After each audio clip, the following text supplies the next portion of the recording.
حضرت معاویہ صحابی ہیں، کاتب وحی ہیں، حضور کے برادر نسبتی ہیں، صالح ہیں، ام حبیبہ بہن ہے ان کی جو حضور کی زوجہ محترمہ ہیں، ان کا مقام بہت بلند ہے، لیکن ہم انہیں خلفائے راشدین میں شامل نہیں کرتے، اس لیے کہ ان کا جو خلافت کو اختیار کرنا یا حکومت اختیار کرنا یہ قبائلی عصبیت کی بنیاد پر تھا، باہمی مشورے کی بنیاد پر۔ غلطی ہر ایک سے ہو سکتی اور آپ رائے رکھ سکتے ہیں، لیکن کسی صحابی کی نیت پر حملہ نہیں کیا۔ صحابی کی نیت پر حملے کا مطلب کیا ہے کہ محمد صلی اللہ علیہ وسلم تزکیہ نفس نہیں کر پائے، یہ ریفلیکٹ کرے گی حضور کی اس پوری کی پوری جد و جہد پر کہ شخصیت سازی نہیں کر پائے محمد صلی اللہ علیہ وسلم، نہیں، معاذ اللہ ثم معاذ اللہ ثم معاذ اللہ۔ حضرت معاویہ نے خط لکھا، اور رومی کتے، اگر تو نے دارالاسلام پر حملہ کرنے کی جرت کی تو سن لے کہ علی کی طرف سے لڑنے والوں میں سب سے پہلے معاویہ ہوگا تیرے خلاف۔ حضرت علی کو انہوں نے شہید کیا جو ان کے ساتھی تھے خوارج۔ جنگ صفین میں حضرت معاویہ کے کہنے سے عمرو بن العاص رضی اللہ تعالیٰ عنہ نے قرآن مجید جو ہے نیزے پر اٹھا لیا کہ لڑائی بند کرو، قرآن کو حکم بنا لو، جو قرآن فیصلہ کرتے وہ ہم بھی قبول کریں تو بھی۔ حضرت علی کا خیال یہ تھا رضی اللہ تعالیٰ عنہ یہ چال ہے، اور انہوں نے روکا اپنے ساتھیوں کو، لیکن اکثر لوگوں نے کہا قرآن آ گیا بیچ میں، ہم کیسے ہتھیار چلائیں؟ اس میں میرا ذہن جاتا ہے ایک حدیث کی طرف، بڑی اہم حدیث ہے، اور اس کے راوی حضرت علی ہیں۔ حضرت علی فرماتے ہیں کہ حضور نے فرمایا انہا ستکون فتنۃ، ان قریب ایک بہت بڑا فتنہ رونما ہوگا۔ حضرت علی فرماتے ہیں میں نے عرض کیا مل مخرج منہا یا رسول اللہ، اس سے نکلنے کا راستہ کون سا ہوگا؟ فرمایا کتاب اللہ فیہ خبر ما قبلکم و نبأ ما بعدکم و حکم ما بینکم، اس قرآن میں تم سے پہلے لوگوں کی خبریں موجود ہیں، بعد آنے والوں کے حالات موجود ہیں، اور تمہارے درمیان جو اختلافات بھی پیدا ہوں گے ان کا حل موجود ہے۔ تو کیسے نہ مانتے مسلمان قرآن کو حکم بنائے گا؟ بہرحال اس کے نتیجے میں جو بھی ہوا ہے یہ اب تاریخ کا معاملہ ہے، میں اس کی تفصیل میں نہیں جانا چاہتا، مسئلہ حل نہیں ہو سکتا، لیکن حضرت علی کی خلافت جو ہے ان کے ہاتھ پر بیعت ہو گئی تھی، وہ چلی، لیکن 4.5 برس سوائے خانہ جنگی کے اور کچھ نہیں۔ وہ جو قافلہ آگے چل رہا تھا سیل رواں، وہ 1 انچ بھی آگے نہیں بڑھا۔ البتہ قیصر روم نے جب دیکھا یہ تو آپس میں لڑ رہے ہیں، اب موقع ہے میں حملہ کروں، چونکہ وہاں قریب ترین تو حضرت امیر معاویہ بیٹھے ہوئے تھے نا شام میں، شام سے ملحق تھا نا آگے قیصر۔ حضرت معاویہ نے خط لکھا، اور رومی کتے، اگر تو نے دارالاسلام پر حملہ کرنے کی جرت کی تو سن لے کہ علی کی طرف سے لڑنے والوں میں سب سے پہلے معاویہ ہوگا تیرے خلاف۔ یاد اس نے جرت نہیں کی۔ بہرحال حضرت علی کو شہید کرنے والے تھے ایکسٹریمسٹ جو خود ان کے اپنے ساتھیوں میں سے تھے، انہوں نے کہا وہ کہاں حکم کیوں مانا؟ ان الحکم الا للہ، اللہ کے سوا کسی کا حکم نہیں، قرآن حکم نہیں، کیوں مانا؟ اور اگر مانا تھا تو اب حکم کے بعد کیوں نہیں مانتے؟ چھوڑ دو خلافت۔ بہرحال یہ کہلاتے ہیں خوارج، جنہوں نے بغاوت کی ہے حضرت علی کے ساتھ۔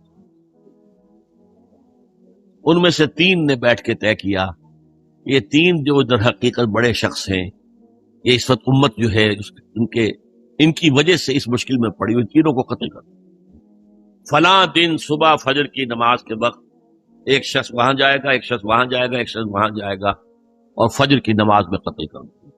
ابن ملجم آیا، حضرت علی پر وار کیا، وارکاری ثابت. باقی دو حضرت معاویہ اور حضرت عمرو بن العاص، ان میں سے ایک تو اس روز فجر میں آئے نہیں کسی وجہ سے، اور دوسرے پر جو وار پڑا وہ اوچھا وار تھا، وہ کاری وار نہیں. حضرت علی شریف. اس کے بعد حضرت حسن کی خلافت ہوئی 6 مہینے. لیکن اب جب جنگ کا معاملہ ہوا تو حضرت حسن نے دستبرداری اختیار کر لی، حضرت معاویہ کو تسلیم کر لیا. حضرت معاویہ صحابی ہیں، کاتب وحی ہیں، حضور کے برادر نسبتی ہیں، صالح ہیں. ام حبیبہ بہن ہے ان کی، جو حضور کی زوجہ محترمہ ہیں. ان کا مقام بہت بلند ہے، لیکن ہم انہیں خلفائے راشدین میں شامل نہیں کرتے، اس لیے کہ ان کا جو خلافت کو اختیار کرنا یا حکومت اختیار کرنا یہ قبائلی عصبیت کی بنیاد پر تھا، باہمی مشورے کی بنیاد پر. لیکن 20 سال تک ان کا دور حکومت ہے اور کوئی خونریزی نہیں، کوئی غارت گری نہیں، کوئی اختلاف نہیں، کوئی بغاوت نہیں، کوئی جھگڑا نہیں. مدبر اس درجے کے تھے. اب آئیے آخری سٹیج آئی. حضرت معاویہ کو مشورہ دیا گیا.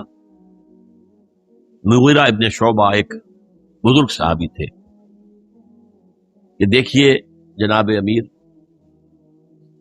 مسلمانوں میں اختلاف ہوا، 4.5 سال 5 سال خانہ جنگی رہی. اب اگر پھر معاملہ آپ کے انتقال کے بعد ایسے ہی چھوٹ گیا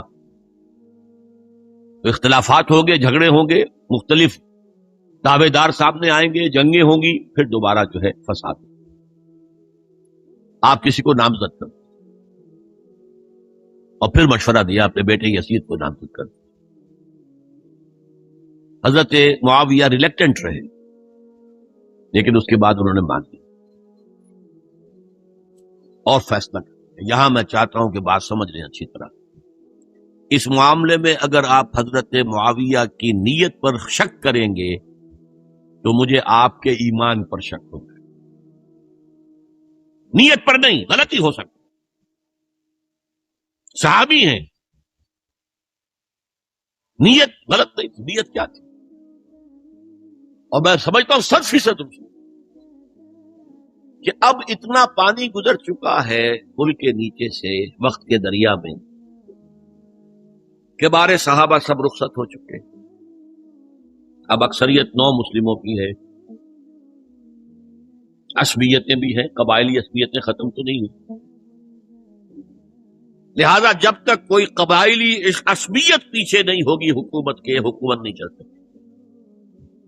یہ ابن خلدون کا لفظ ہے، عصبیت، کوئی چیز جو جوڑے آپ. تو دینی عصبیت اب کمزور پڑ گئی ہے، اس لیے کہ حضور نے جن کو تربیت دی تھی وہ اب گئے، اکثر و بیشتر گئے. اب اگر ایسے ہی چھوڑ دیا گیا اور کوئی قبائلی عصبیت پشت پر نہ آئی تو پھر خانہ جنگی ہوگی. 5 سال تک ہوئی. اس بنا پر انہوں نے اسے صحیح سمجھا. آپ اختلاف کر سکتے ہیں، صحابہ کی رائے سے اختلاف ہو سکتا، لیکن آپ ان کی نیت پر شک نہیں کر سکتے. بہرحال واقعہ کیا ہے تاریخی اعتبار سے کہ یہ 10ویں سال میں نامزد کر دیا یزید کو اپنے بعد خلیفہ کی، ولی عہد. اس وقت تقریباً سب نے بات مان لی سوائے 5 افراد کے. وہ 5 افراد بہت اہم تھے، بہت. ابو بکر اہم ترین آدمی تھے، ان کے بیٹے عبد الرحمن ابن ابو بکر. عمر نمبر 2 تھے، عبداللہ ابن عمر. زبیر، عبداللہ ابن زبیر. عباس، عبداللہ ابن عباس. اور حسین ابن علی. حضرت حسن کا انتقال کیا. اہل تشیع کا کہنا یہ کہ زہر دیا گیا، واللہ اعلم. میں کچھ نہیں کہہ سکتا. میں کوئی تاریخ کا محقق اس معنی میں نہیں، میں موٹی موٹی باتیں کرتا ہوں. بہرحال انتقال ہوا. 5 آدمیوں نے نہیں مانا، لیکن دیکھیے یہ تھی تدبر کی بات حضرت امیر معاویہ کی. کوئی دباؤ نہیں ڈالا، کوئی جبر نہیں کیا، کوئی کسی کو نقصان نہیں پہنچایا کہ نہیں مان رہے تو یہ کر دیں، نہیں۔ دیکھیں گے جب وقت آئے گا، جب وقت آیا حضرت معاویہ کے انتقال کے بعد، اب ایک صاحب جا چکے تھے، حضرت عبد الرحمن ابن ابی بکر فوت ہو چکے، اب 4 ہیں، 3 عبادلہ، عبداللہ ابن عمر، عبداللہ ابن عباس، عبداللہ ابن زبیر، ایک حسین ابن علی رضی اللہ تعالی عنہم اجمعین۔ جب بیعت ہو گئی یزید کی تو اب ان کے درمیان اختلاف ہوا۔ یہ بات اچھی طرح سمجھ لیجئے، تاریخی حقائق، موٹے حقائق کو چھوڑ کر باریکیوں میں جب پڑھتے ہیں تو معاملہ غلط ہو جاتا ہے۔ موٹے حقائق کو سمجھ، دو ایک طرف ہو گئے، دو ایک طرف ہو گئے۔ عبداللہ ابن عباس کی رائے ہوئی کہ اگرچہ یہ غلط کام ہوا ہے، یہ قیصر و کسریٰ کی سنت پر عمل ہو رہا ہے، لیکن یہ ایسی بڑی بات نہیں ہے کہ خون ریزی شروع کر دی جائے اور امن و امان ختم۔ یہی بات عبداللہ ابن عمر کی ہو گئی، یہ دو تو ایک کیا ہو گئی، مصلحت کہہ لیں جو بھی سمجھے، لیکن نیت پر حملہ نہیں کر سکیں گے۔ دیانت انہوں نے یہ سمجھا کہ اب جب کہ ہو گیا معاملہ تو ٹھیک ہے۔ حرام مطلق تو کہیں نہیں لکھا ہوا قرآن کے اندر کہ بیٹا نہیں ہو سکتا، کہیں نہیں لکھا ہوا۔ 12 ان دو کی رائے یہ ہوئی کہ اگرچہ کام غلط ہے لیکن اتنا غلط نہیں ہے کہ اس کو چیلنج کیا جائے اور اس سے جو ہے خانہ جنگی شروع ہو جائے اور فساد شروع۔ 2 کی رائے یہ ہوئی کہ نہیں، we have to challenge it come what may. Abdullah ابن زبیر، حسین ابن علی رضی اللہ تعالی عنہم، تو یہ دو علیحدہ، ان دو میں اب اختلاف ہوا۔ عبداللہ ابن زبیر کی رائے یہ تھی کہ یہی مقیم رہو مکے میں، حجاز میں، مکے اور مدینے میں، یہاں سے ریزسٹنس موومنٹ ہم شروع کی، کیونکہ یزید کی خلافت تو دمشق میں تھی، بہت دور۔ حضرت حسین کو خطوط آ رہے تھے کوفے سے، کوفہ حضرت علی کا صدر مقام رہا تھا، اور جن سبائیوں نے فتنہ پیدا کیا تھا حضرت عثمان کے خلاف وہ بھی وہیں آباد تھے۔ انہوں نے خطوط کا تاطا باندھ دیا، آپ آئیے ہم آپ سے بیعت کریں گے اور کھڑے ہوں گے اور مقابلہ کریں گے اور اس یزید کی حکومت ختم۔ ڈاک کے تھیلے بھرے ہوئے۔ حضرت حسین نے فیصلہ کیا کوفے جانے کا، بہت روکا۔ عبداللہ ابن عباس بہت ان سے بزرگ تھے عمر میں، اور ویسے بھی ایک اعتبار سے نانا تھے، ایک اعتبار سے پڑدادا تھے۔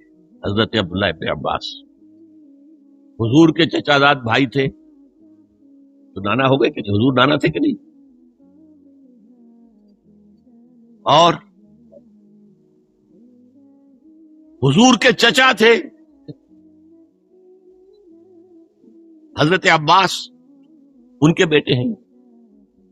اس اعتبار سے حضرت علی رضی اللہ تعالیٰ عنہ کے کیا ہو گئے چچا۔ بہرحال میں کچھ گڑبڑ کر رہا ہوں اس وقت۔ وہ دوڑتے جا رہے تھے کہ حسین خدا کے لیے مت جاؤ، خدا کے لیے مت جاؤ، یہ کوفی تمہارا ساتھ نہیں دیں گے، الکوفی لا یوفی، کوفی وفا نہیں کرتا وعدہ، اور خدا کے لیے اگر جانا ہے اپنے گھر والوں کو یہاں چھوڑ۔ بس حضرت حسین پر رضی اللہ تعالی عنہ جو ایک کیفیت تھی، انہوں نے سب باتوں کو نظر انداز کیا۔ وہاں ہزاروں لوگوں نے مسلم بن عقیل جو حضرت حسین کے نمائندے کی حیثیت سے پہلے گئے تھے، ان کے ہاتھوں پر بیعت کیا، وہ خطوط آ رہے ہیں، اور بھی بات پختہ ہو۔ ابھی راستے ہی میں تھے کہ پتہ چلا کہ ابن سیاد گورنر بن کر آیا ہے، اور اس نے جو وہاں پر تشدد کیا ہے اور ڈنڈا برسایا ہے، سب بیعت توڑ کے گھروں میں چھپ گئے، اور مسلم بن عقیل جو ہیں وہ بے یار و مددگار شہید۔ حضرت حسین نے ارادہ کیا کہ واپس ہو جائے۔ اب مسلم بن عقیل کے بیٹے وہ عرب کی ایک غیرت ہے، ایک آنر جسے آج کل کہتے ہیں، ہم اپنے باپ کا بدلہ لیے بغیر نہیں جائیں گے، اور حضرت حسین کی شرافت میں معلوم یہ لوگ میرے ساتھ ہیں، میرا ساتھ دیں، اب میں ان کا ساتھ کیسے؟